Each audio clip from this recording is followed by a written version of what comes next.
Hoje, 23 de junho de 2016, estamos entrevistando pelo projeto História Oral do TRT 18 o juiz aposentado Josias Macedo Xavier.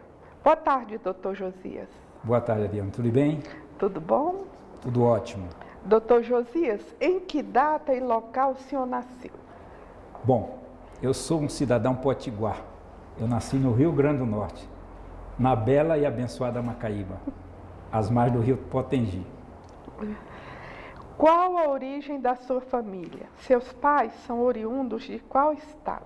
Meus pais são oriundos do Rio Grande do Norte. Meu pai era um poeta repentista, literatura de cordel. Na nossa época ele era um famoso violeiro nordestino. E minha mãe do lar, ela ficava cuidando dos filhos, naquela época era muito comum, e era uma exímia costureira. Que memória o senhor traz da sua infância e adolescência? Bom, eu tive uma infância abençoada. Uma família calcada nos pais.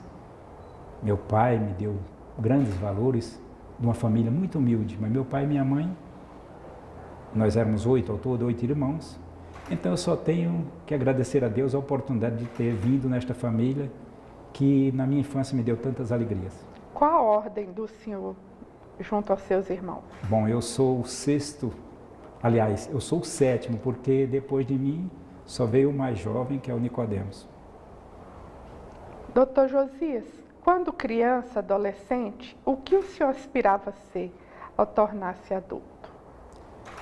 Bom, como todo nordestino que nasce num berço humilde, eu sabia que eu venceria na vida. Eu fui muito convicto por aquilo que eu acredito e desejo. E sabia que era questão de oportunidade. Então eu almejava naquela época, falava quando chegar a uma certa idade, hoje muitos jovens vão para o exterior, para os Estados Unidos e outros países da Europa. Naquela época, o nordestino, notadamente, pensava em São Paulo. E eu, a princípio, pensava em estado de São Paulo para ter condições de ter uma vida melhor e dar uma vida melhor para meus familiares, notadamente para os meus pais. E como vocês vieram parar em Goiânia? Realmente, dizem que Deus escreve certo por linhas tortas ou o contrário, isso não importa. Mas eu vim para o estado de Goiás, uma irmã minha que casou e veio morar no estado de Goiás. E um dia que eu gosto muito de estudar filosofia de vida, eu gosto de estudar assuntos da mente.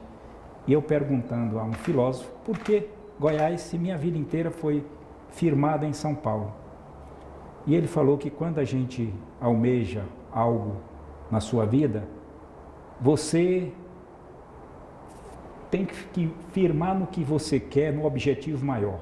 A maneira que vai acontecer não compete a você, compete ao Senhor dos mundos, a Deus. Então foi o que aconteceu na minha vida. Doutor Josias, que planos o senhor tinha em mente para o seu futuro profissional ao deixar a faculdade? Inicialmente, eu comecei a advogar. Formei em Direito em 1984. Qual faculdade o senhor fez? Universidade Federal de Goiás. Sim. Eu concluí o curso e comecei a advogar.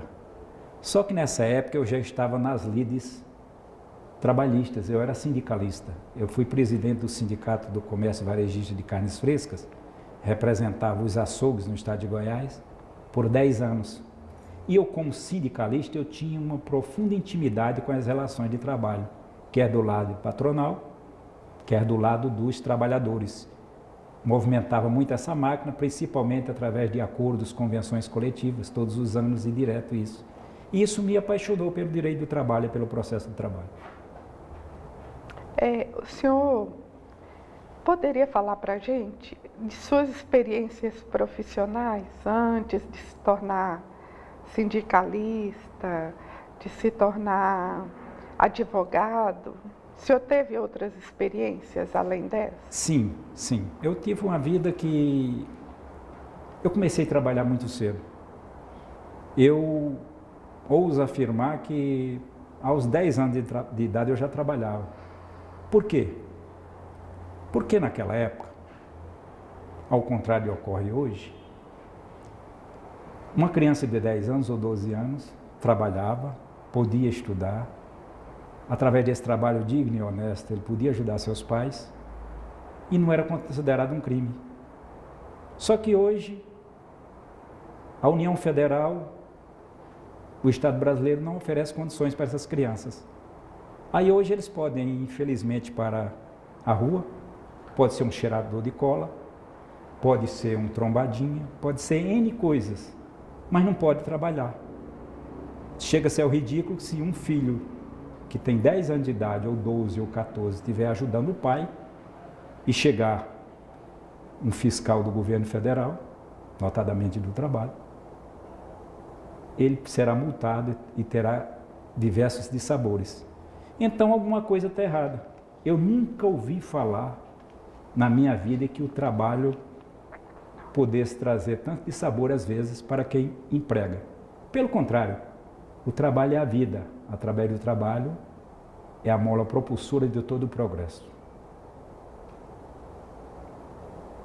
Dr. Josias, como a magistratura classista surgiu em sua vida?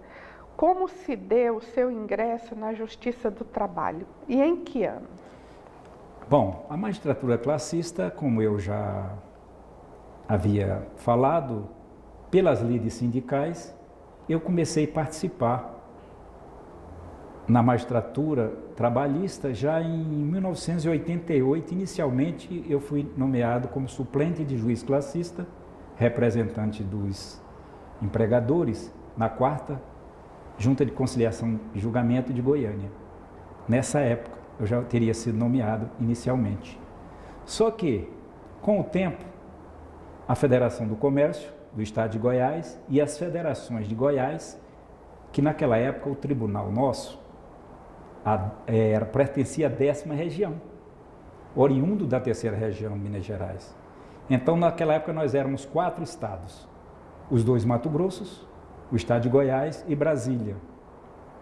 E considerando que eu tinha minha formação jurídica, uma vasta experiência nas lides sindicais, a minha federação, através de uma lista tríplice, mandou meu nome para Brasília para concorrer ao honroso cargo de juiz do TRT da 10ª região.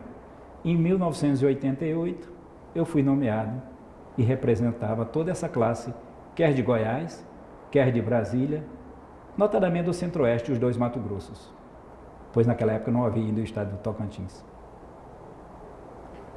Dr. Josias, em entrevistas anteriores, percebeu-se que no seu início, quando nossas JCJs eram jurisdicionadas à 10ª região, muitas dificuldades foram enfrentadas. Havia falta de pessoal, móveis, materiais básicos como caneta, papéis, etc. E que muitas vezes os sindicatos, juntamente com os juízes classistas, colaboravam doando material às juntas. Hoje, varas do trabalho. O senhor confirma isso? Na verdade, Ariana, o que ocorre? O judiciário trabalhista já foi considerado o primo pobre do Poder Judiciário. Antes não se dava a mínima importância ao judiciário trabalhista. Os juízes federais nem consideravam os magistrados trabalhistas como juízes. Infelizmente, havia isso. E no início, nessa época das vacas magras, como tudo na vida, os seres humanos são assim, tem seu lado egoísta, naquela época os sindicalistas, os empregadores e os trabalhadores serviam. Então, todas as vezes que saía, após dura tramitação no Congresso Nacional, a implementação de varas, aliás, naquela época, juntas de conciliação e julgamento, dava-se, a lei permitia ou autorizava a criação, criava-se uma junta, mas não tinha condições de instalar, salvo se os empregadores e os trabalhadores ajudassem. E, notadamente, sempre foi assim, até depois da Constituição de 88, quando começou a melhorar isso. Mas antes, se não tivesse a ajuda dos trabalhadores e dos empregadores, praticamente a Justiça do Trabalho não funcionava. Dr. Josias, o TRT de Goiás foi instalada em 30 de novembro de 1990. Poderia falar sobre a transição do TRT da 10ª região para a 18ª? Poderia nos falar também sobre a criação do TRT de Goiás? Quem postulou essa ideia? Quem foram os personagens principais? Na verdade, o TRT de Goiás, a sua criação, sempre foi um anseio, quer da classe trabalhadora, quer dos empregadores. Os sindicalistas tomaram essa frente. E é evidente que, como os interlocutores entre o capital e o trabalho estavam na frente desse movimento, surgiram outros, que é a classe política, que é próprios magistrados, que sabiam também da importância desse tribunal para o estado de Goiás. E a coisa teve muito próximo. Tanto é que a 17ª região era para ser nós. Aí, inicialmente, ficamos para a 18ª. E a coisa se consolidou depois da Constituição, notadamente de 88, que aí vinha um regional para cada unidade da federação. Mas nesse trabalho, quando o tribunal nosso pertencia à 10ª região, de 88 até 90, eu tive assento naquele tribunal, representando os empregadores. E quase no último ano, os processos de Goiás, a partir do momento que criou o tribunal nosso, praticamente não se julgou mais processo de Goiás. Os processos lá ficaram esperando a oportunidade da implementação e da implantação do tribunal nosso para continuar os julgamentos. Ou seja, nosso início aqui foi muito difícil. Falta de condições adequadas, falta de funcionários, um início que todo início sempre é mais difícil e um grande número de processos. Então, isso mais aliou-se ao fato que havia uma vontade muito grande e realmente a turma, mesmo com essas dificuldades, nós conseguimos, num curto espaço de tempo, colocar em dias o nosso tribunal. Doutor Josias, o senhor fez parte da composição inicial do tribunal, portanto, um dos nossos pioneiros. Quais foram as maiores dificuldades enfrentadas pelos magistrados iniciantes? Como foi colocar essa máquina para funcionar? Bom, o que acontece? No início, ficou legal, num cômodo, num prédio alugado na 5ª Avenida, na Vila Nova. Lá era muito pequeno e nós começamos a funcionar lá, a parte administrativa. Só que, para começar nossos julgamentos mesmo, nós conseguimos um prédio da antiga Sudeco, e o tribunal foi instalado naquele local. Então, antigamente, nós tínhamos uma parte administrativa num canto e uma parte judicial no outro. Tivemos muita dificuldade. E qual era a nossa dificuldade maior? Pessoal e, naquela época, os processos físicos. Nós não tínhamos a tecnologia. Nós tínhamos aquelas máquinas Hamilton e outras, né? A mais moderna que nós tínhamos era a IBM de esfera, que tinha uma memória. E o que era curioso, um fato que merece registro, é que o recortar e colar, apesar que hoje é muito comum entre os servidores e os magistrados para nos seus votos enriquecê-los, quer como jurisprudência, quer com doutrina, naquela época nós tínhamos um servidor no gabinete, que era encarregado de copiar e colar. O senhor lembra o nome dele? Olha, o nome de alguns não, mas basicamente o trabalho dele era com uma tesoura e uma cola branca. Então ele ficava recortando os votos e colando, e depois, numa máquina de xerox, a gente montava os votos, porque realmente tinha aquelas matérias repetitivas que planos econômicos, etc. Então, nós não tínhamos como ficar sempre digitando a mesma coisa. Então, foi interessante. Todos os gabinetes tinham essa figura. Foi muito bacana. Doutor Josias, o senhor lembra dos nomes da composição inicial dos juízes que compuseram inicialmente o tribunal? Os juízes, os primeiros nomeados para esse tribunal, que eu muito me orgulho de ter pertencido a ele, foi o desembargador aposentado Norton Rummel e eu. Nós fomos nomeados no mesmo dia.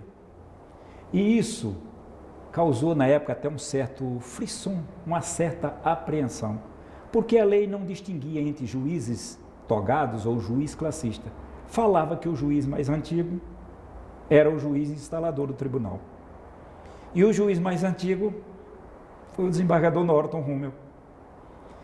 E na época eu lembro que pouco tempo depois, mesmo no final do governo de Sarney, foi nomeado o desembargador Otávio Maldonado e o desembargador Sebastião Renato de Paiva. E na época nós, logo como eles foram nomeados, eles já eram colegas meus do 10ª região de Brasília, eu os conhecia, e nós fizemos uma visita de cortesia para eles e falamos para ele, principalmente o doutor Norton, que era o mais antigo, falou, olha, quanto a esse assunto, pode ficar despreocupado, nós não temos nem o doutor Josias, nem o doutor Norton, tem a mínima pretensão, mesmo se tiver direito, nós não vamos nem questionar isso. Achamos que deve ser o doutor Maldonado, o juiz instalador, e nós estamos juntos. Então, esses 4 foram os primeiros desembargadores. Depois veio o desembargador Platon, a desembargadora Ialba Lusa, e veio depois o do Ministério Público, e veio também o Guedes de Amorim, que foi da Ordem dos Advogados, na época que representava o 5º Constitucional. Então foram os outros. O do Ministério Público demorou um pouco porque a primeira desembargadora, que eu não me recordo do nome no momento, ela foi nomeada, mas não quis. Então demorou muito. E nesse inteirinho, o juiz Enio Galassa Lima, ele que teve também, vamos fazer um registro, de todos que tiveram no lado da magistratura, de tantos, mas o Enio teve um trabalho muito importante na criação do tribunal. Ele, como outros magistrados, a classe política e a sindicalista.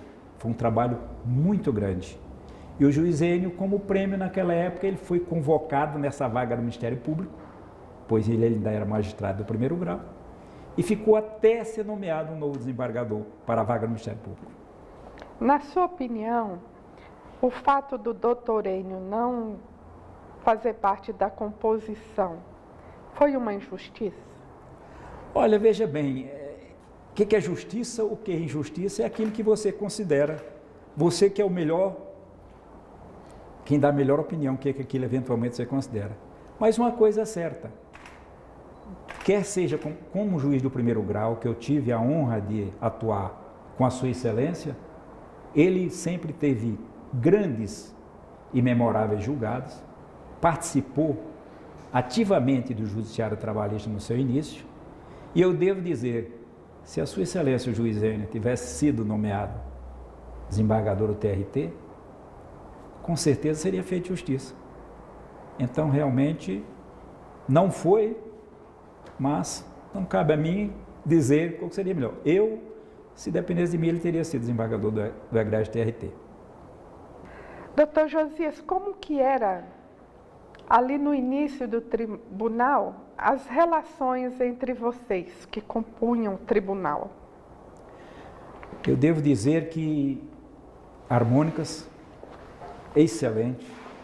Nós estávamos iniciando um processo, era o nome do TRT, era o nome do Estado de Goiás, todos se doavam, davam o máximo de si, e eu devo dizer que eu não tenho um senão para os meus colegas que eu tive a honra de atuar com eles, todos eles, sempre o tratamento respeitoso, um tratamento digno entre colegas magistrados, e o tribunal só ganhava com isso. Nós éramos muito harmônicos. Eu só tenho a agradecer essa oportunidade que eu tive com eles.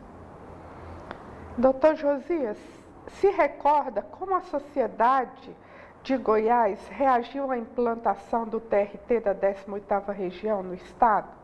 E pergunto mais, que benefícios que o novo tribunal trouxe à população e aos advogados? Bom, a sociedade de Goiás reagiu positivamente porque os interlocutores capital e trabalho estavam unidos bem como a classe política, inclusive os magistrados estavam imbuídos nesse fiel propósito de trazer o tribunal para o nosso Estado. Isso trouxe N benefícios, principalmente para as partes envolvidas, trabalhadores e empregadores. E, claro, os advogados que o representam, porque antes, inicialmente, Minas Gerais, depois Brasília, e você tem uma decisão de segundo grau aqui, porque, na verdade, quem faz justiça é o tribunal. Tudo bem, as decisões das varas do trabalho, do juiz do trabalho, são importantes? Claro que são. São inegáveis. São aqueles que vê o nascedor do processo. São aqueles que estão dia a dia com as partes. São aqueles que sentem, dá o melhor de si. Mas quem faz o direito, a jurisprudência, é o tribunal. Mas é importante demais o primeiro grau, porque os juízes levam o anseio, o nascedor do processo, para o tribunal. E o tribunal pode consolidar uma jurisprudência que mais atenda os fins sociais do direito, para não vir uma coisa de cima para baixo. O TST, quando chega lá, quase não chega nada, porque é tanto entraves para um processo ir para lá, que mora aqui no tribunal. Então, realmente, o tribunal aqui consolidou tudo isso. Uniu-se trabalhadores, empregadores, advogados e a própria sociedade. Foi uma conquista inegável para Goiás e depois, posteriormente, para as outras unidades da federação, que não tinha regionais. Doutor Josias, os juízes classistas já não existem mais na Justiça do Trabalho. Como o senhor avalia o fim da representação classista na Justiça Trabalhista? Eu avalio como um retrocesso. Infelizmente, interesses maiores, corporativistas, foram responsáveis para a extinção da representação paritária. Porque, na verdade, o que se sempre questionava-se é que o juiz classista era, às vezes, leigo, que o juiz classista só queria aposentar e outras coisas que não tenham o menor fundamento. Se a representação classista tinha algumas dificuldades, que tinha, cabia, a meu ver, ao invés de extinguir, aprimorar. Então, veja-se bem, nós chegamos a uma coisa paradoxal, uma coisa fora de propósito. Eu dou um exemplo. No início do nosso processo de escolha no TRT da 18ª região, os magistrados que iniciaram, Otávio José de Magalhães Drummond Maldonado, Sebastião Renato de Paiva, e o primeiro, que foi o primeiro presidente, Guedes de Amorim, eram magistrados simpáticos à representação classista. O que eles faziam? Eles procuravam, considerando que era uma lista, livremente escolha pelos seus sindicatos, legítimos representantes do capital e do trabalho, eles escolhiam os melhores. Então, vinha uma lista de 20, eles sempre escolhiam os melhores. E isso só engrandecia a justiça do trabalho. Nós sabemos de excelentes classistas de primeiro grau que passaram por esse tribunal, que eu não vou citar nomes para não cometer injustiça. Mas os juízes que estão hoje no tribunal, muitos sabem dos relevantes serviços prestados ao primeiro grau. Então, hoje tem magistrados do segundo grau que fazem a conciliação. Fazem. Mas, com raríssimas exceções, tem alguns bons juízes que fazem uma bela conciliação. Mas, na verdade, essa função deveria ter ficado com o juiz classista, aquele que, a meu ver, é o legítimo representante do capital e do trabalho, que está na lide do dia a dia, que que sobre as vicissitudes do dia a dia. Então, se tinha dificuldades, por que não aprimorar? Por que não aprimorar? Falava-se de juiz classista aposenta com 5 anos. Realmente, o magistrado de carreira também era do mesmo jeito. Precisava de um tempo anterior. Eu fiquei 10 anos na Justiça do Trabalho. Aposentei. Mas eu tinha 22 anos como trabalhador na iniciativa privada e como comerciante. Então, havia uma legislação que amparava não só todos. E eu pergunto à sociedade, qual a diferença de um juiz classista, que representa o capital e o trabalho, para o ministro do Supremo Tribunal Federal, que é da classe dos advogados? Notável saber jurídico. E daí? Eu também tinha e tenho.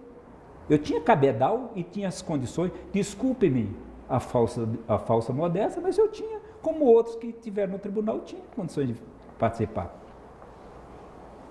A regra do jogo era aquela. Então, agora, o que aconteceu? Aconteceu como acontece com os seres humanos. A vaidade, a prepotência, o egoísmo. Então, o que acontecia? Eu tinha uma lista. O que era nomeado, exercia seu mistério, o outro ficava praticamente inimigo. Por que não foi nomeado? Quando tinha um presidente do tribunal, como eu citei, que gostava da representação, ele nomeava os melhores. Quando tinha alguém que não gostava, nomeava o pior ou aquele menos capacitado para denegrir a imagem pelo lado corporativista. Então eu acho, tenho certeza que se tivesse aprimorado e etc., cada vez mais tínhamos a ganhar o judiciário com as representações paritárias. E ele ia aperfeiçoando, fazer o melhor possível. Só que o legislador quis assim, e não se enganem, aí eu ouso afirmar que, na verdade, o magistrado de carreira, eu não estou criticando o magistrado de carreira, não estou criticando ninguém, faz parte do ser humano do lado corporativo. Os magistrados de carreira querem o quinto constitucional dos advogados? Não. Ele quer o mesmo Ministério Público? Não. Só que ele tolera. Por que tolera? Porque, pela legislação, ele é nomeado e torna-se juiz togado. Ele tem as mesmas prerrogativas e pode ser presidente do tribunal, pode participar de toda a composição. Então, a única diferença que tinham os juízes classistas e dos eminentes, cultos e doutos magistrados de carreira, ou do membro do Ministério Público, ou membro da valorosa classe de advogado que hoje eu faço parte, era que nós éramos juízes temporários, não podia ser presidente do tribunal. Tínhamos voz e voto. E não só eu, o doutor Norton, o doutor Eiler, o doutor José Luiz Rosa, que foram do tribunal aqui, e outros tribunais do país que eu tenho conhecimento, prestaram relevantes serviços à magistratura trabalhista. Fizeram o melhor. E eu, claro, eu tenho que falar por mim, eu dei o melhor de mim. Meus colegas da minha época, qualquer um pode atestar o que eu estou falando. Qualquer um pode atestar. Quem foi o juiz Josias Macedo Xavier? Hoje, por uma semântica, um ato administrativo, o desembargador federal do trabalho aposentado, esse honroso cargo. Isso não importa, cargo é apenas um cargo. Estou a dizer que eu estou convicto que foi um retrocesso.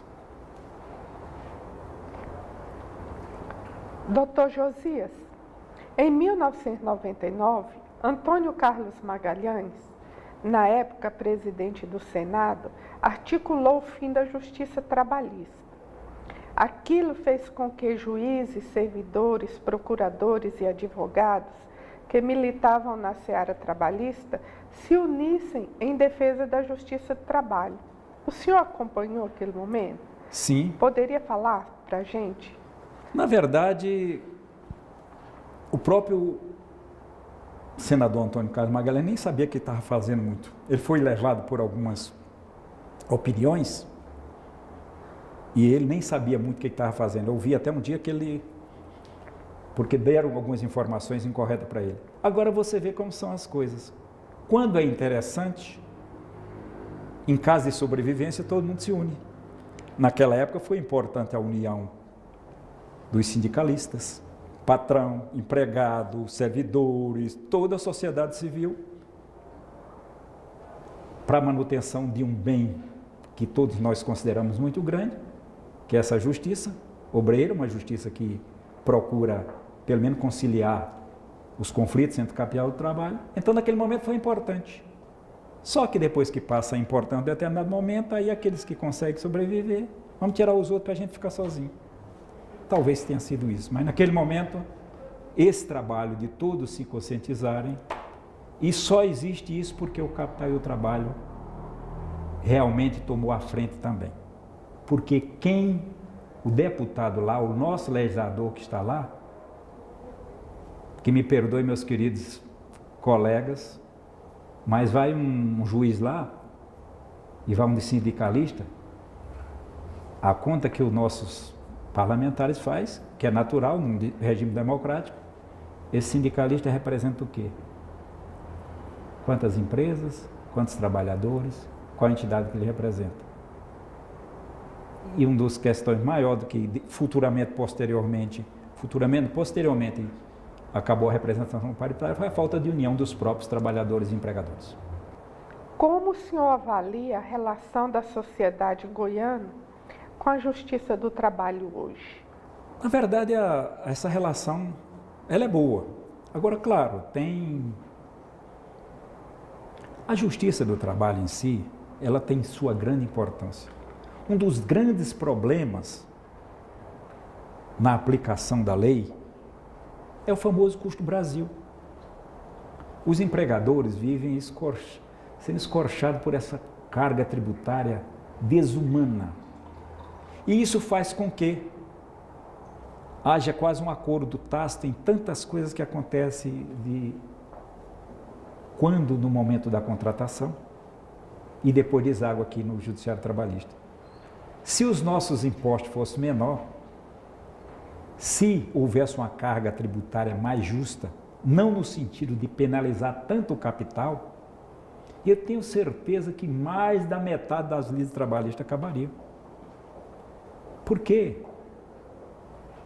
Hoje, você contrata um empregado e paga-se R$ 1.500 por mês, você gasta quase R$ 1.000 de encargos. É um negócio muito demais. Então, realmente, um dos grandes problemas hoje que deságua aqui, que é esse monte de ações trabalhistas, pessoas sem carteira assinada, pessoas que ganham um salário acima e tem menos na carteira, pessoas que às vezes fazem hora extra e recebem por fora, e N coisas é decorrente desta injusta carga tributária imposta pelo governo federal. Então, aqueles que trabalham certinho não tem muita opção, quase sempre sucumbem. Então, muitos optam para sobreviver por trabalhar dessa maneira. Está correto? Não, temos que mudar a lei. Enquanto não mudar, nós vamos ter essa avalanche de reclamações trabalhistas. Doutor Josias, é comum ouvir as pessoas falarem que a Justiça do Trabalho é uma justiça paternalista, que sempre dá maior ganho de causa aos trabalhadores. Por que há essa sensação na sociedade? E por que a Justiça do Trabalho se difere tanto da Justiça comum? Na verdade, a Justiça do Trabalho, o juiz do trabalho é especialista num assunto só. O juiz da Justiça comum, normalmente, dependendo da cidade, se ele está no interior, ele tem toda a jurisdição, a nossa é uma coisa só. Realmente, existe esse mito, às vezes verdadeiro, às vezes não, que a justiça é paternalista porque a lei é protecionista.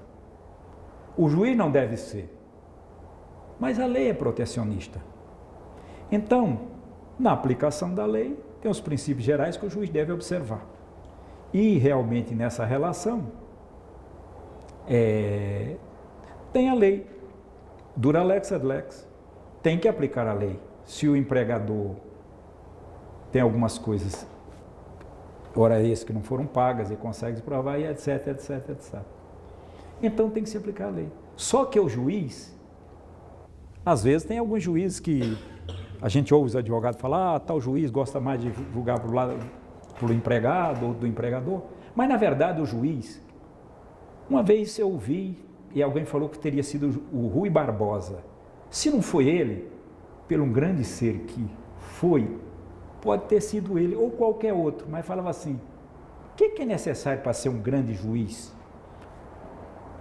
E o Rui Barbosa, ou não importa quem, teria falado, bom, tem que ser honesto, ótimo. Tem que ter bom senso, ótimo. E se souber um pouco de direito, ajuda. Então, que bom, tem bom senso, analisa, não é puxar para um lado para o outro, olha, o que é o melhor, o que eu posso fazer? Porque é para compor a lide, é para ter a paz, para chegar o mais próximo da realidade. Uma sentença nunca vai agradar mesmo, mas é possível chegar o mais próximo possível. Porque, na verdade, a gente costuma dizer que qual a finalidade? A finalidade do direito é para solucionar conflitos. As pessoas às vezes gostam muito de demandas e etc. Não. Por isso que a justiça do trabalho é bela.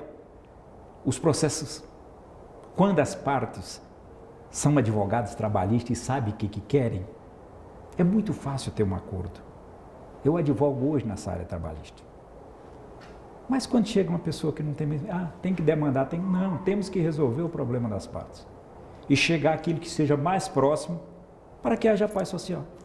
Esse é o fim princípio do direito do trabalho.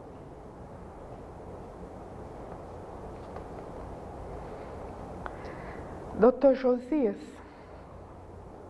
a justiça do trabalho hoje é a justiça mais célere, a mais respeitada e a de mais fácil acesso também. A que se deve a isso? Bom, a justiça do trabalho, eu vou voltar ao início da minha conversa. Já foi o primo pobre, hoje não é mais. Claro que ainda tem muita dificuldade. Hoje, por exemplo, o TRT nosso está tendo uma dificuldade de tendo que fechar mais cedo, porque está com dificuldade de verbas. Só que hoje, nem se compara, na minha época, nem se compara. Então, investiu-se muito em servidores, em maquinários, em instalações. Na minha época não tinha. Hoje existe uma vaga de juiz, presidente de vara do trabalho, e uma vaga de juiz do trabalho substituto. Para cada presidente tem uma vaga. Antes não tinha nada disso. A dificuldade era o número de vagas suficiente para as varas do trabalho. Então mudou muito a estrutura e as condições de trabalho e os recursos. Claro que ainda falta mais a coisa, falta, mas nem se compara o que era em 1988, antes um pouco, ou quando eu entrei na Justiça do Trabalho, para hoje. Hoje, nós estamos aí, olha, que beleza de prédio, suntuoso aí, pode melhorar muito mais. Nem se pensava nisso. Voltando ao início da nossa conversa, o tribunal começou com uma sala muito pequena, lá na Quinta Avenida, depois veio um prédiozinho acanhado na Sudeco, aí depois a ousadia de um magistrado, que eu rendo minha homenagem, meu colega, Dr. Luiz Francisco Guedes de Amorim, ele surgiu a oportunidade daqui de comprar esse prédio que nós estávamos aqui, e ele foi, trabalhou, e na época o senador Caiado, hoje, Ronaldo Caiado, que ajudou muito na época e realmente faça-se justiça quem tem justiça. Claro que outros podem, certamente ajudaram, mas eu sei que o Caiado foi importantíssimo aqui. E o arrojo do eminente desembargador Guedes de Amorim, que eu tive a honra de ser seu aluno. Em Brasília, eu era do Tribunal da 10ª Região, participei de uma votação de uma lista tríplice, quando foi a OAB mandou a lista para lá e ele foi nomeado. e participei como seu colega. Você vê que coisa fantástica, essa vida nos dá cada coisa maravilhosa, né? Doutor Josias, o TRT de Goiás, um dos mais jovens do Brasil, por alguns anos foi considerado um dos melhores do país, servindo até de modelo para outros regionais. Faça uma análise da Justiça do Trabalho a partir de suas instalações, da instalação do TRT até os dias atuais. O senhor esperava que o TRT crescesse tanto? É como a gente ver que uma das coisas que tem-se hoje e antes não tinha tanto eram as condições de trabalho. Claro, se você veio a nova tecnologia, hoje nós estamos com um processo totalmente informatizado, uma beleza. O advogado não precisa vir aqui pedir uma vista ou ir lá no balcão com um servidor para tirar cópia de um processo, ele tem o processo no gabinete dele no escritório dele em tempo real. Então nós sabemos que foi esse aperfeiçoamento, este trabalho que foi feito para especializar os servidores e a magistratura, curso da magistratura, congressos, simpósios e melhores condições de trabalho. Tudo isso é o retrato e a realidade de hoje. Aqueles pioneiros que vieram desde o início com tantas dificuldades e no início do tribunal e o tribunal que é hoje, tudo isso é essa evolução do que aconteceu, que é no quadro do aumento dos servidores, cursos de especialização e N questões. E verbas para o judiciário que hoje, mesmo com as dificuldades, não é mais o primo pobre do judiciário. O senhor esperava que o tribunal chegasse aonde chegou? Olha, ser futurólogo é um pouco difícil, mas a gente sabe que, mesmo quando eu saí já e aposentei e a coisa começou caminhando, a gente sempre, nós seres humanos temos que ter sempre a esperança. O único que o ser humano não pode perder é a esperança. Então a gente sempre espera que vai melhorar. E a gente vê um tribunal se sobressaindo, etc. E a gente sabia que, pelo excelente quadro de juízes dos concursos que foram feitos aqui, os novos magistrados que passaram a compor o egrégio regional, alguns que na minha época eram juízes que estavam começando o primeiro concurso. Hoje, por exemplo, o presidente atual se eu não me engano, é do primeiro ou segundo concurso desse tribunal aqui, da época. Estava aqui na bancada ainda e tal. Então todo esse pessoal hoje está no tribunal e, claro, com a vivência do primeiro grau, com a sua experiência, com melhores condições de trabalho. Hoje a realidade é essa beleza de tribunal que nós temos. Como advogado que vivencia o PJE no seu dia a dia, o que tem a falar sobre essa ferramenta? Todas as mudanças que acontecem, no início as pessoas, principalmente por não entenderem, o ser humano é um pouco retraído, ele fica um pouco ansioso e teve, no início, por desconhecimento, muitas restrições. Nós vimos de um sistema, aquele sistema PET, se eu não me engano, que está muito bom, e o PJE trouxe no início, e até hoje tem algumas inconsistências, mas é inegável que melhorou sensivelmente, e nós sabemos sempre mais vai melhorar. Mas não é inegável o tanto que melhorou. Muito, muito, muito. Hoje, como já fiz aí, nós temos o processo em tempo real. Os desembargadores vão julgar os processos, não tem aquele monte, tudo em tempo real na tela do seu computador. Realmente ficou mais fácil e sabemos que a tecnologia tem que vir para isso, para somar com o homem. No dia que o homem entender que a tecnologia tem que ser para ajudá-lo e não para destruir seu semelhante, certamente um mundo melhor que tantos almejam, esse dia chegará muito breve. Doutor Josias, no dia 3 de outubro de 2015, um incêndio de grandes proporções atingiu a construção do Complexo Trabalhista de Goiás. Além das perdas materiais, que outras consequências esse incêndio pode trazer para a Justiça Trabalhista goiana? O senhor, como advogado, o senhor sente alguma alteração Bom, na verdade... por causa desse Não, em sinistro? si, o incêndio em si, claro, é uma estrutura maior e melhor que vai para os servidores, melhores condições de trabalho. Alguns órgãos que trabalham em algumas coisas têm as suas dificuldades. Mas, assim, prejuízo considerável, a meu ver, é difícil eu opinar porque eu não estou dentro do tribunal. Mas fora para os advogados, para o pessoal, não teve isso. O prejuízo maior, claro, que você, se não tivesse sido esse incêndio, acreditamos que já tinha sido inaugurado mais uma etapa, e melhores condições de trabalho. Quanto mais condições para os jurisdicionados, os servidores e os magistrados que o compõem, melhor para toda a sociedade. Mas assim, para a classe dos advogados, para os trabalhadores, o prédio continua funcionando normal, as varas todas funcionando normalmente, o tribunal funciona normalmente.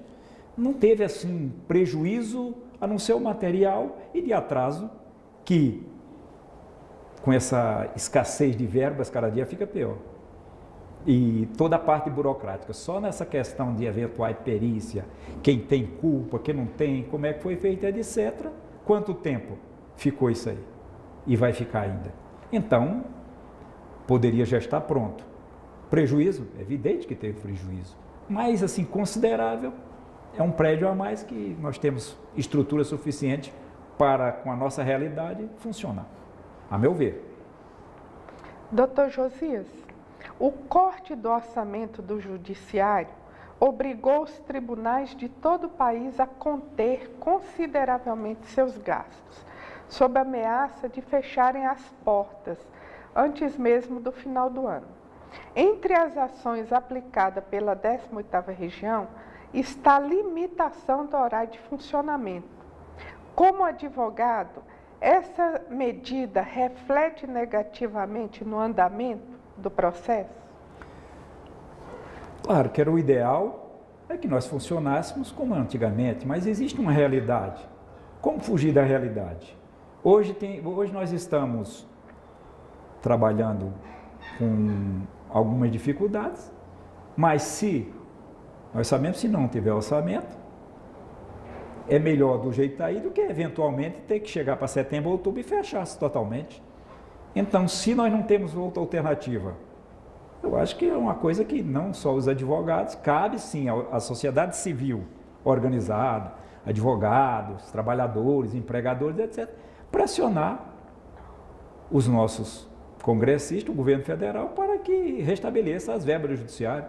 Porque nós sabemos que foi o ano passado, o fundo partidário, que era, parece-me, 200, 300 milhões, eles aumentaram para 900 milhões. Então, parece que talvez seja questão de opção. Então, e aí? Verbas nós sabemos que tem. Talvez seja a hora desse Brasil mesmo ser passado a limpo e acabar um pouco essa corrupção, certamente vai aparecer verba. Doutor Josias, o senhor percebe semelhança nesse processo de desmantelamento, ou melhor, essa tentativa de enfraquecimento pelos quais a Justiça do Trabalho passa hoje, com aquele de 1999, quando o senador Antônio Carlos Magalhães lutou para a extinção dessa especializada? Por que a Justiça do Trabalho incomoda? O senhor teme o fim da Justiça do Trabalho? Não temo o fim da Justiça do Trabalho, não. Agora, talvez um aperfeiçoamento, não só na Justiça, mas num complexo todo, na magistratura, em geral, e de uma maneira que nós pudéssemos, quem sabe, chegar mais perto dos jurisdicionados, porque, a meu ver, uma das questões maiores da Justiça do Trabalho, e muitas pessoas são contra, que o culpado não é a Justiça do Trabalho, a meu ver, é a legislação tributária. A meu ver, a questão maior que os empregadores enfrentam é decorrente de uma política fiscal extremamente truculenta, extremamente nociva ao empregador. O empregador, às vezes, gostaria de ter seu empregado registrado, pagar tudo bonitinho, na carteira de trabalho, no seu contra-cheque, nos seus direitos e tal, e opta, às vezes, principalmente o pequeno, para sobreviver. Ah, isso é justificativo? Não, não é, tem que mudar a legislação. Mas como não muda, nós vamos continuar nessa situação hoje, que tinha antes, tem hoje e vai continuar amanhã. Não vai parar, não vai parar. A classe que eu represento, que eu representava, aliás, quando eu estava nas lides sindicais, minha categoria, o empregado nas casas de carnes, todos vocês já tiveram a oportunidade de entrar numa casa de carne, você chega lá, 7 horas da manhã está aberto. Você chega às 7 da noite, também está aberto. Então, como é que esses trabalhadores trabalham? Como é que é essa questão? Como é que é a questão de hora extra? Como é que é a questão que eles são pagos? Eles trabalham sábado, domingo, feriado e etc, etc. Só que, como eu já frisei, um empregado que ganha R$ 1.500 por mês, se registrar, o patrão paga mais 1.000 de encargos sociais. Isso que não poderia ser dessa maneira. Tem que encontrar uma maneira que chegue mais próximo possível para atender as partes. Porque aí acaba um pouco a sonegação e todos vão pagar mais. Enquanto houver essa carga tributária perversa, vai continuar essa situação. A pessoa trabalha, combina e depois que sai, eventuais direitos que ela entende que tem, vai buscar aonde? O judiciário trabalhista. E certamente o juiz vai continuar fazendo aquilo que é o melhor. Compor a lei e dar uma decisão que melhor atenda os ditames da lei. Doutor Josias, o senhor foi magistrado dessa corte e hoje atua como advogado. A partir dessas experiências, que palavra deixaria a um magistrado que está iniciando sua carreira na área trabalhista? Na verdade, isso é deveras interessante, porque considerando que ele vai julgar esperanças, então eu até me antecipei um pouco, eu falei que o Rui Barbosa fala que se espera de um magistrado. E não é muito, não. Claro que um juiz estudioso, um juiz com belas sentenças, enriquece seu voto, seu trabalho, e realmente é se lutar. Mas o que as partes, a meu ver, esperam é que ele tenha bom senso, que ele seja honesto. E, como disse Rui Barbosa, se eu souber um pouco de direito, vai ajudar muito. Mas, acima de tudo, que ele esteja convicto que quando ele entregar a prestação jurisdicional através de uma sentença de mérito, ele esteja convicto que ele fez o melhor. Se ele estiver convicto, com a sua consciência, não importa o que os outros pensar. Porque sentença, eventualmente desfavorável, se recorre para a instância superior. É assim que funciona. Doutor Josias, na sua opinião, quais são os desafios que o nosso tribunal ainda tem para cumprir? Quais os obstáculos que esta corte ainda tem pela frente? Os obstáculos vai principalmente na questão de orçamento, porque o tribunal, quanto mais surge demanda, mais precisa de recursos humanos, mais servidores, mais magistrados, mais instalações.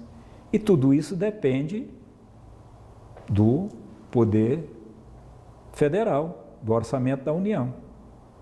Nós estamos como, há pouco tempo, o nosso tribunal você entrava com ação no primeiro grau, com 60 dias no máximo, o tribunal já tinha julgado. Hoje já tem algumas varas que tem com alguma dificuldade. Você está marcando a primeira para novembro, janeiro, algumas dificuldades, umas melhores, outras piores. Então, realmente, o que o jurisdicionado quer?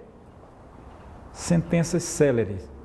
Eu busco meu direito, eu tenho uma audiência 30 dias, que seria se for uma inaugural, 30 dias, e no máximo, sei lá, 4 meses eu tenho uma decisão de segundo grau. E se for para Brasília também tem que ser célere. Só que, infelizmente, cada dia que passa, por dificuldades já citadas, notadamente financeira, que isso reflete em tudo, aí nós temos essa dificuldade. O tribunal necessita de recursos financeiros, aperfeiçoar a mão de obra, trabalhar com os seus servidores e com os magistrados, cursos, etc, etc, etc. Seu quadro estando todo completo, então certamente nós teremos mais condições de prestar essa jurisdição mais célere para o trabalhador e empregador. Doutor Josias, como o senhor analisa a relação da Justiça do Trabalho com os advogados hoje? Na sua opinião, existe algum obstáculo? Essa questão eventualmente, eu acredito que a princípio é bom, mas é um pouco complexo, porque de vez em quando alguém reclama de alguém. E o juiz, a lei fala que ele não tem ascendência sobre o advogado. O advogado representa uma parte e tem sua real importância para a justiça. Representa as partes e está ali para dizer o direito e fazer com que a coisa caminhe. E o juiz também tem que usar o bom senso na hora de uma audiência. Então, é a questão do equilíbrio. Por quê? Porque se o juiz ele sai um pouco daquele grau de serenidade que deve ter o magistrado, às vezes a parte ou o próprio advogado, ele pode trazer uma cisânia que poderia não acontecer. Eu tive uma vez uma experiência e foi até legal. Eu já advogando com um magistrado que hoje está até na época do primeiro grau, está até no TRT. E eu fazendo uma indagação a uma testemunha, e depois de determinado momento, eu falei que eu estava satisfeito com as perguntas que eu teria feito. Aí o magistrado, depois que eu fiz, ele tinha feito as dele e eu fiz as minhas. Aí ele resolveu fazer outra pergunta. E quando ele fez a outra pergunta, surgiu a oportunidade. Por quê? Porque aí outra coisa, aí ficou, eu já estava satisfeito e ficou outra coisa que aí já não ficou legal, em tese. E eu falei, excelência, então pela questão dela, o que foi? Ele falou, doutor, já passou o seu tempo. Aí eu falei, doutor, mas não estou entendendo que tempo. Aqui não é para esclarecer os fatos? Eu estava satisfeito, mas Vossa Excelência, como condutor do processo, fez uma pergunta e, a meu ver, surgiu uma dúvida. Então, qual o prejuízo de eu fazer mais uma pergunta? Se Vossa Excelência entender pertinente, faz. Se não, Vossa Excelência indefere. Aí esse magistrado, que eu tenho um profundo respeito, falou assim, então, doutor, eu vou fazer a pergunta em homenagem a você. Se eu fosse, sei lá, se eu não fosse de paz, eu sou de paz, eu sou de bem com a vida. Para mim a vida está tudo bem. Mas eu poderia ter falado, não, que homenagem? Não tem homenagem nenhuma, tem que fazer a pergunta, deixar de fazer, mas eu agradeci a Sua Excelência, né? Eu falei, então eu agradeço a Vossa Excelência pela compreensão, e fiz a pergunta e deu tudo certo. O que aconteceu naquela audiência? Bom senso. Poderia ter dado um problema, ele indeferia. Eu ia até o tabaco, constinhata, ia falar um monte. As partes ficavam um olhando para o outro e falavam, o que está acontecendo aí? Um advogado e um juiz querendo saber qual tem maior conhecimento jurídico. Isso levaria ao quê? Nada. Então, bom senso, tranquilidade, espíritos desarmados. O advogado representa uma causa, mas não pode se apaixonar pela causa. O advogado que é casado, no máximo, pode continuar apaixonado pela sua mulher, por a causa não. Na sua opinião, o advogado tem acesso ao juiz? Esse acesso é facilitado? Deve ter. Eu, na verdade, não tenho assim muito, não é que não tenho acesso. Na verdade, eu não procuro muito. Eu gosto de falar no processo. Mas o juiz, a meu ver, deve atender o advogado. Agora, qual que é a dificuldade, às vezes, do juiz? Aí eu vou dar uma experiência minha, falar uma experiência minha. Eu atendia os advogados? Atendia. Todos. Só que o advogado chegava, naquela época do processo físico, queria falar com o doutor Josias, pois não tem um advogado aí, manda entrar. O processo tal, procura tal, o processo está em cima da mesa. Pois não, doutor? O advogado falava, e eu ouvia. Aí ele falava, tudo bem, doutor? Eu falei, doutor, tudo que você falou está no processo? Tá, então tá bem, ótimo, vou olhar com todo carinho. Alguns às vezes falam, doutor, e assim? Eu falei, olha, não tem jeito de eu falar nada, por quê? A outra parte não está aqui. Se você tivesse aqui e o outro lado tivesse, você falava, ele falava, e eu mesmo assim eu ia ouvir. Mas você não precisa emitir juízo de valor, por quê? Porque o voto ainda não se tornou secreto, você ainda não. Mas ouvir, pode ouvir. Ele pode falar com o juiz pessoalmente, pode falar através de memoriais, e de preferência aquele que for fazer um memorial e levar para o juiz. Eu estou falando como na época que eu fui juiz. Não levar na hora da sessão, não. Leva uns 2 dias antes para a gente dar uma lidazinha, porque às vezes tem uma coisa interessante ali. E uma coisa interessante, aí eu falo como magistrado, que sou aposentado, na época que eu estava, e como advogado. Uma vez me perguntaram se sustentação oral adianta alguma coisa. E eu falei, adianta. Mas desde que aquilo que você vai falar lá é alguma coisa que realmente vale a pena. Porque você vai lá uma coisa que você sabe que não acredita, vai falar para quê? Ou etc. Né?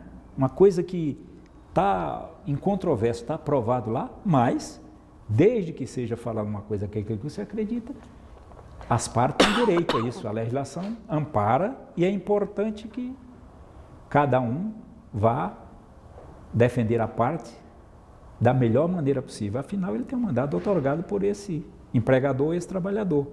E o magistrado, certamente, e os outros magistrados, com todo aquele poder de cautela, etc., vai observar. E já vi muitas vezes no tribunal, sustentação oral, mudar a posição de juiz.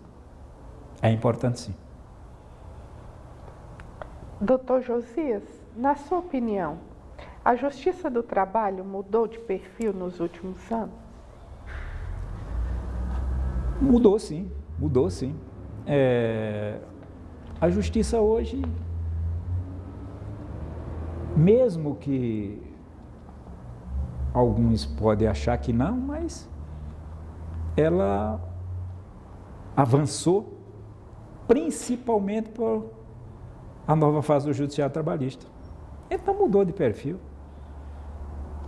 Você chegar à realidade que tinha de 1988, 86, 85, que você tinha uma vara do trabalho, uma junta de conciliação e julgamento criada e não podia instalar porque não tinha recursos, aí sim fala, vamos instalar, vamos, então vamos fazer o seguinte, vamos chamar os patrões e os empregados para alugar um telefone, para doar a cadeira, para doar alguma coisa, para alugar um cômodo.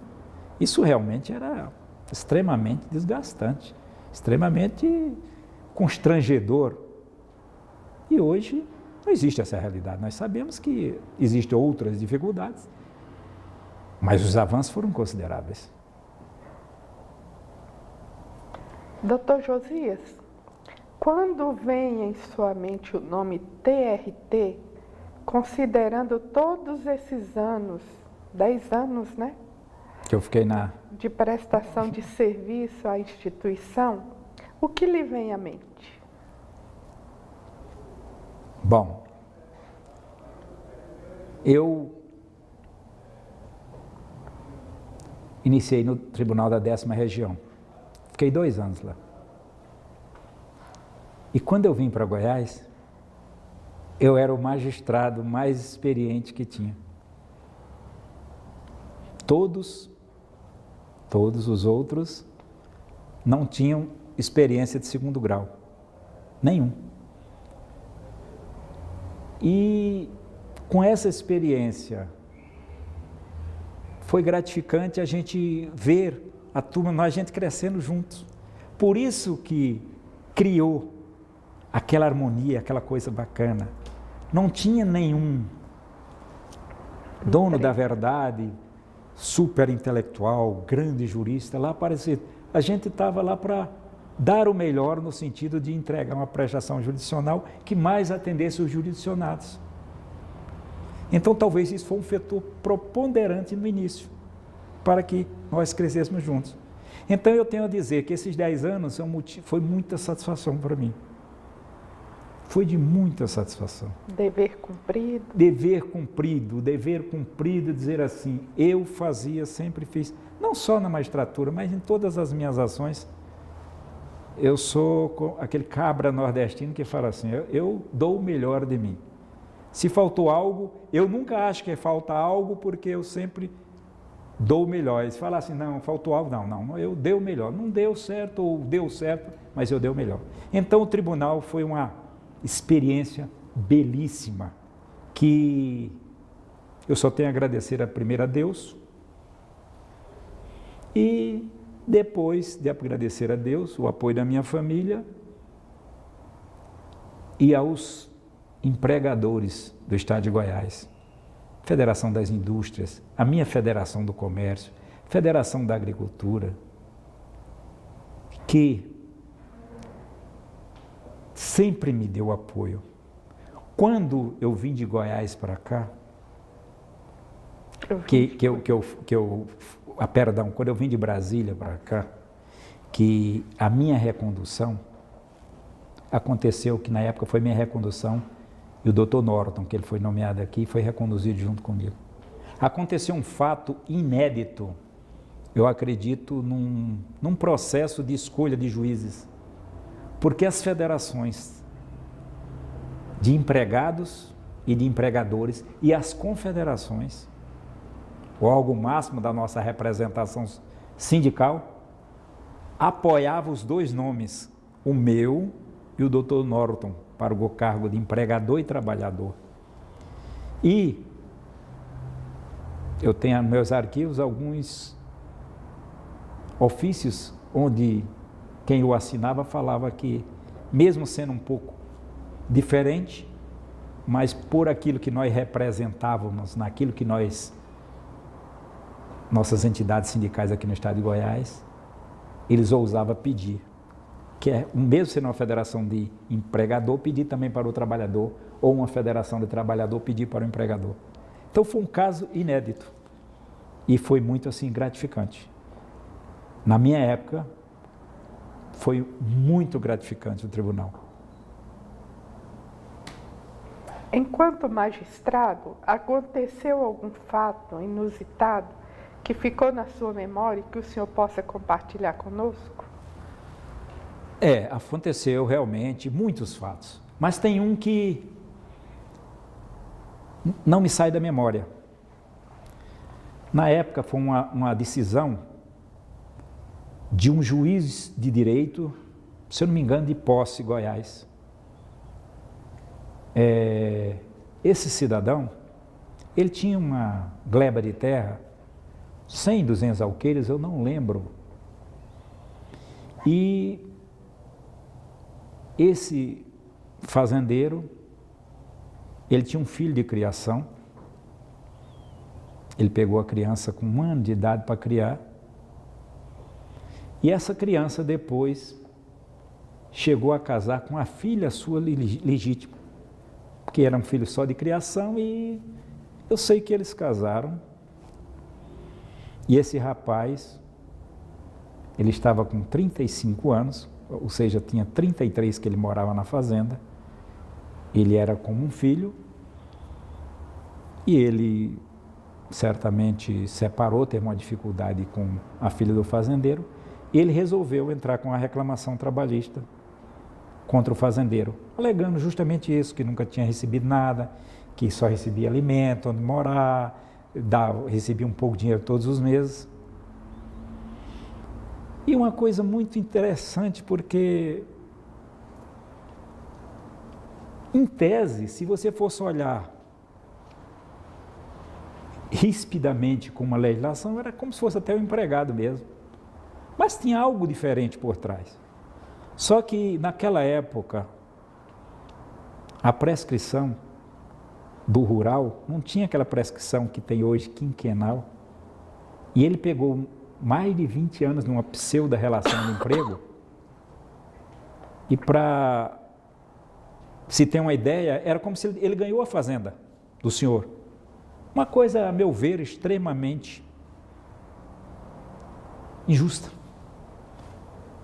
E eu tive o privilégio de ser o relator desse processo. E eu propus para o tribunal a reforma. Eu entendi que não havia relação de emprego, fiz até uma emenda, a relação de empregos entre parentes não se presume, e o tribunal, por unanimidade, até o representante dos trabalhadores, acatou a minha tese de voto e julgou improcedente. E eu fiquei muito emocionado, eu confesso, isso me emocionou, apesar que a gente não fica pensando que é tanto processo, mas nesse me emocionou, porque eu pensei assim, eu fiz uma imagem, eu falei, olha, eu espero firmemente que o tribunal tenha feito justiça. Eu fiquei muito emocionado, cheguei até a chorar nesse negócio, nesse caso. E pensei assim, olha, o cidadão dormiu sem a fazenda dele e no outro dia o tribunal fez justiça, devolveu a fazenda dele de volta.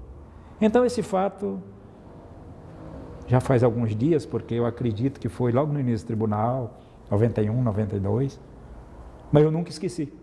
Nunca esqueci. Não sei o nome do cidadão, não sei como é que é, mas espero que se deu tudo certo, que eles tenham lá se conciliado, não importa. O importante é que o juiz, a meu ver, tem que fazer isso. Ele tem que estar convicto que ele está dando o melhor dele. O melhor. Se não foi aquilo, nós somos humanos. Agora, eu tenho o dever, que é o dever, é uma obrigação, algo imposta. Eu imponho para mim uma obrigação de fazer o melhor. Doutor Josias, que pergunta não foi feita nessa entrevista que o senhor gostaria de deixar registrado? Tanta coisa boa e tantas perguntas legais, essa conversa tão bacana. Eu só tenho que louvar essa iniciativa do Centro de Memória, né? Isso, veja bem, eu aposentei em 97 e depois disso participo do tribunal, mas principalmente em posse de juízes, posse de presidentes do tribunal, e teve essa oportunidade de falar um pouco sobre o tempo que eu estive aqui na magistratura, as minhas experiências, os meus colegas, o início, a dificuldade. E eu só tenho a dizer o seguinte, já fiz e faço o seguinte, eu tenho a agradecer a quem? É o Pai de todos, a Deus, né? Deus que é o dom da vida, sem Ele, nada. Então, muito obrigado ao tribunal, a iniciativa do Centro de Memória, e a gente está tendo essa oportunidade, eu e outros colegas certamente virão aqui, de quem sabe posteriormente, até eu falei aqui num bate-papo informal que, quem sabe daqui a 50, 100, 200, 500 anos, vem uma turma aí naquela época e fala, poxa, nessa época existia isso aqui, olha que legal, vamos dar uma olhadinha aqui, né? Dá uma olhada aqui, o que é que essa turma falou aqui para ver se tem alguma coisa que vale a pena. Dr. Josias, o objetivo desse projeto é produzir entrevistas que servirão como fonte de pesquisa sobre a justiça do trabalho em Goiás, reunindo-as em um vídeo documentário e também na confecção de um livro. Que mensagem o senhor gostaria de deixar registrada para aqueles que futuramente terão acesso a esse depoimento? Olha, eu acho que a melhor mensagem é de esperança. É de esperança. É que, de alguma forma, tudo isso possa contribuir para que essas pessoas que virão depois ver que o ser humano sempre se supera e as eventuais dificuldades de hoje sempre vai acontecendo em prol desse crescimento. E que as gerações futuras, quem sabe um dia falar, poxa, não sei nem se nessa época vai ser necessário justiça do trabalho, mas se for, que nós possamos de alguma forma deixar um recado. Eu recente estava numa palestra e alguém até falou algo que eu fiquei reflexivo. Ele falou assim, Josias, no mundo melhor, não tem lugar para advogado. E se você for pensar direito, geralmente entre os advogados e os magistrados, porque há uma falência entre os seres humanos. Eles não conseguem compor-se. Eles não conseguem enxergar o bom senso. Eles não conseguem enxergar o que é seu, o seu é direito e quando acaba, e o eventual direito do outro.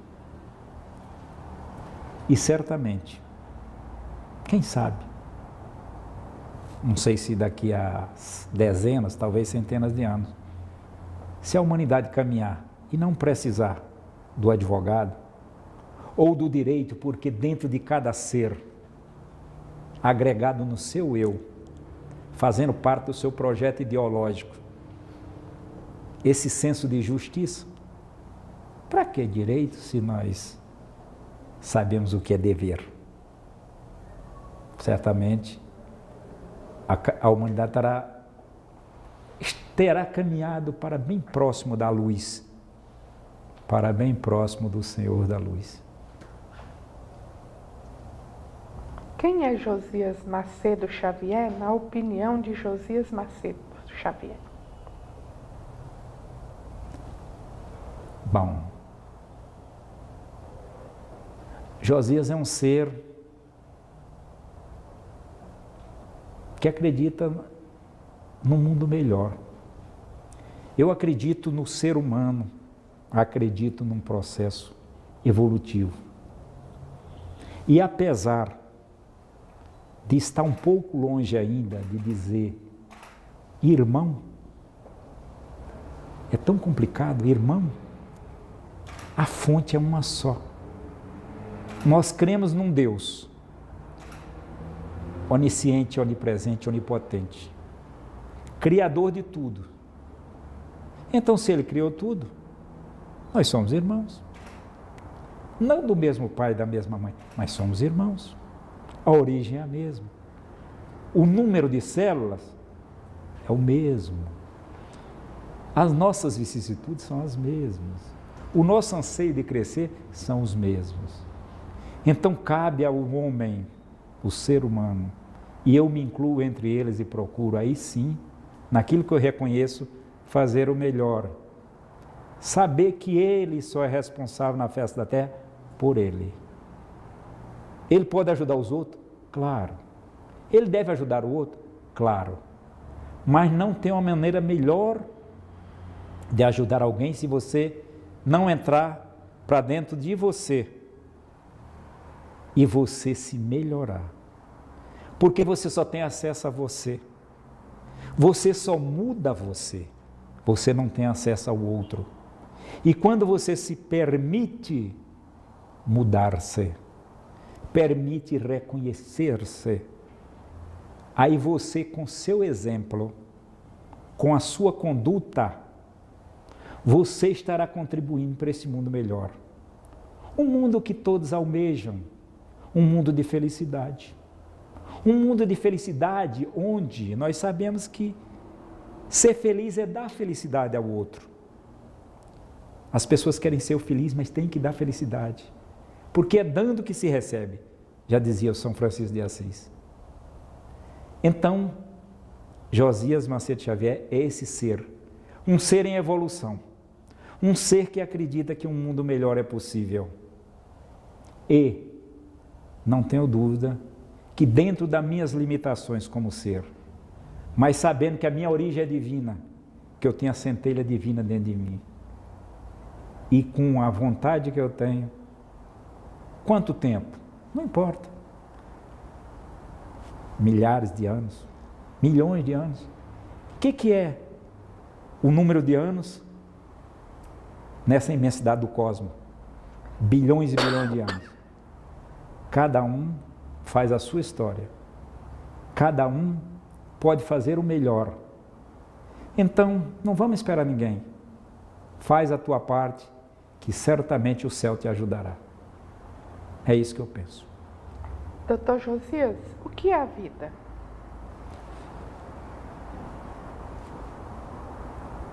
A vida é um presente de Deus.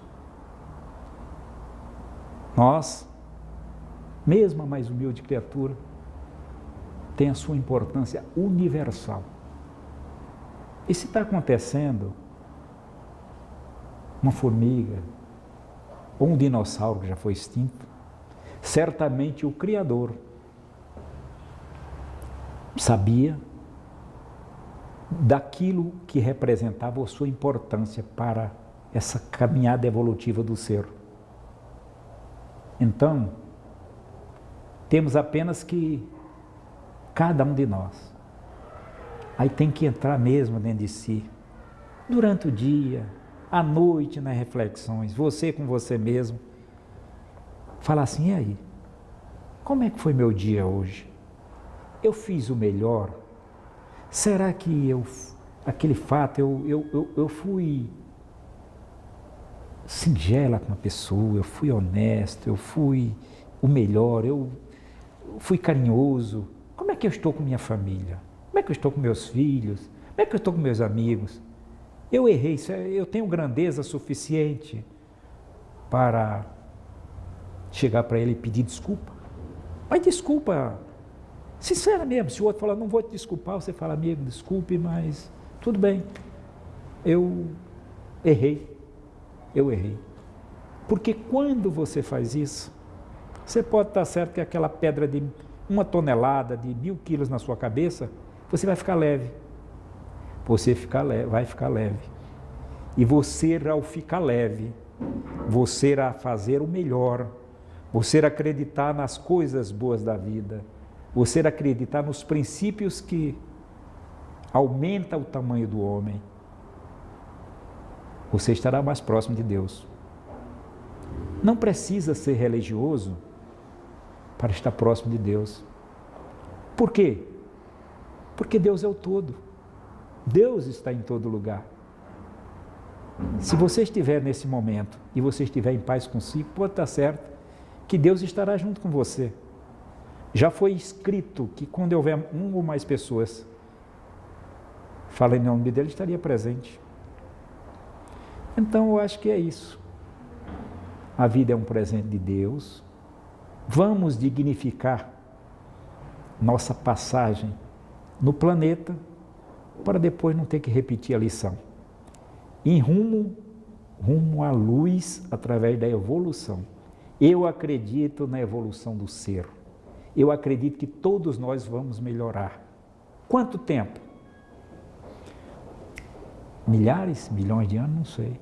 Mesmo aquele que está lá ainda, aqueles irmãos pequeninos que se comprazem com o mal, eles vão chegar lá. Só depende deles. Deus dá tudo, que dá só amor para nós. Ele não tira nada de ninguém. Deus não a meu ver, na minha modesta opinião, ele não castiga ninguém. O ser humano que pelas coisas, escolhas erradas, ele se castiga.